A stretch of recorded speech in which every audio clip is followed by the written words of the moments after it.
Hi, my dear friends. This is Christian Family Life with Rosalina coming to you live from Kenya. And today we are going to talk about widow inheritance and who was inherited in the Bible and for what purpose. So, the intention of God to remarry a woman was for the sake of getting another child to, for continuation of a certain generation. And I've seen that in the Bible, the women who remarried and is documented. Of course, it is written that everything could not be documented in the Bible, otherwise, the whole world would not get where to keep the books. But the sample size that were written in the Bible is the case of Ruth and Boaz. So we find that Ruth was married to Boaz, and Boaz was a rich person.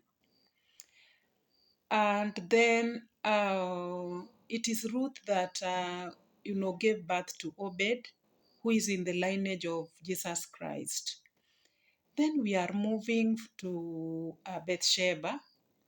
Again, Bathsheba was left without a child, and she was remarried by, I would say not inheritance per se, but remarried by David. And David gave birth to Solomon. Remember, God had already promised that David should not build a temple for God, but his own son would build it. Kwani Mungu hakujua ya kwamba huyu mtoto alikuwa azaliwe na Bathsheba, who was then the wife to someone else. So do we say that God do mistakes? Something happened that I will say as I wrap up. Then the third widow was Abigail. Abigail again was taken by David, but it's not written whether they had a child or not, but they stayed together. She got remarried by David. And again, we had Tamar. Tamar was not inherited by Judah, but actually, God spoke to Onan. She was the wife to who was son of Judah. And then when died, God spoke to Onan, the the brother-in-law, to inherit her. But then Onan did not want to have sex with her and have a child for his brother So instead, what Onan did, he had sex with Tamar and decided to release outside. So then it is written in the Bible that God saw this. I think it is Genesis 9 there, around verse 13, that God saw this and God killed Onan because of that. So what are we learning from this? Sometimes, God has a purpose, and later God has a purpose for everything. So later, what happened that Tamar had to, seduce or pretend to be a sex worker, and then Judah, the father-in-law, was passing, and she trapped Judah and conceived a child, of course twins, with Judah. And that is one of the twins that, are the lineage of Jesus. So what are we learning from this? Of course, the four widows, Ruth, Bathsheba, Abigail, and Tamar. All of them, they were remarried or they gave birth to a very prominent child. So what we are learning, sometimes God has a mission. There is this woman who has been left, but God has a mission that she needs to give birth to some prominent person. And then maybe God organized this through whichever way. When God wants something, there is no door which is closed for him. But then I'm learning from this, especially when we look at the promise of David and God about building a temple, and then now this child comes from the woman who has been inherited. It happens to us most of the time that if we hear that our husband is working with a certain woman who was, who is a widow, then we are very fast at accusing them, and even some of us, we chase them from home. Unafukuza bwana yako kwako, ya kwamba alishaenda kuinherit, aende aishi huko milele, mpaka nyinyi ndio mnajaribu kufanya investigation kujua ni nini iliua huyo mwanamume.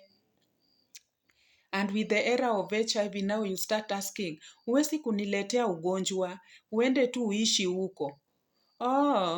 Aende aishi huko, kwani bwana yako ni jiwe, hata kufa. Tujue ya kwamba kama bwana yako bado ako hai, usipige kelele ama usidharau mwanamke mwenye ameinherit. Au huyo mwanamke amebaki kama ako empty. They need someone in their life.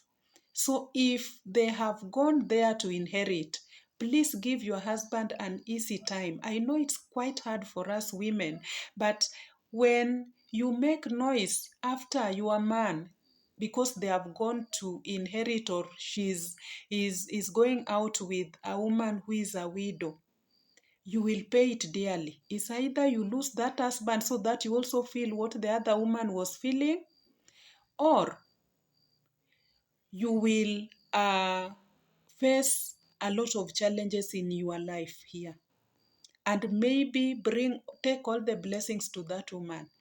I've been very keen at this. Even if I leave widows out, God is very keen. Whenever there is more than one person in a man's life, God is favoring the person who is, seen as nothing, somebody who is belittled, somebody who is undermined, somebody who is seen as useless and nothing. So women, we have to be very, very keen. Before you abuse anyone, before you say something bad on the woman that you are sharing a husband with, be very careful. All your blessings will go. See, David had so many wives, but now the one who builds him, God, a temple on his behalf, as God had promised, now comes from Bathsheba. And see what happened to Michal. Michal would have gotten that opportunity, but because she underrated David and looked at him as somebody who is not important in his life, in her life, it led to her getting a curse. Instead, she didn't raise any child. She didn't give birth to any child. Now the child is taken to Bathsheba, who is undermined, abused. I'm very sure they abused her, said all manner of things about her. And because of that, God favored her. And she gave birth to Solomon, who became the richest person in the world. Look at Ruth. When Ruth went at Boaz, Boaz was somebody who had wives and had a home and everything. And when now Ruth went there, imagine now Ruth took the way and gave birth to Obed, who became the descendants of Jesus. And then now we look at again Tamar. Tamar, who was undermined by the brother-in-law. She later became the mother of one of the descendants of Jesus, Perez. So let us not undermine any widow or any woman that you are sharing your husband with. Please leave them alone. Kimbia kwa laini yako. God did not do a mistake by removing us from one of the ribs, where he chose of all the bones in the body. He only chose a rib, where you find that there are for 24 ribs, 14 true ribs, 6 false ribs, and 4 floating ribs. For more information on this, follow us on our Facebook page, Christian Family Life with Rosalina. And you can also reach out to us on our YouTube channel with all these full videos. Thanks.